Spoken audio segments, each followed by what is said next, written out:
Hey Michelle, ik kom jullie feliciteren. Jullie zijn genomineerd voor een Visit Limburg Award in de categorie Zakentoerisme. Super, heel fijn. Een stukje flyby ook om het meteen te vieren.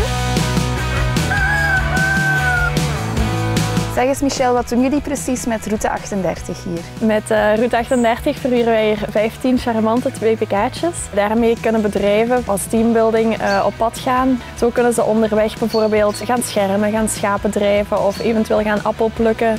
Birger, waarom verdienen jullie die award voor zakentoerisme? We zijn ervan overtuigd dat we echt wel een uniek concept aanbieden. We zijn ook de enige verhuurder van 2PK'tjes in Limburg. We bieden een totaalpakket aan, waarmee we met heel veel verschillende partners samenwerken. En waarom moeten de mensen specifiek op jullie stemmen? Onze geitjes die werken elke dag heel hard voor iedereen.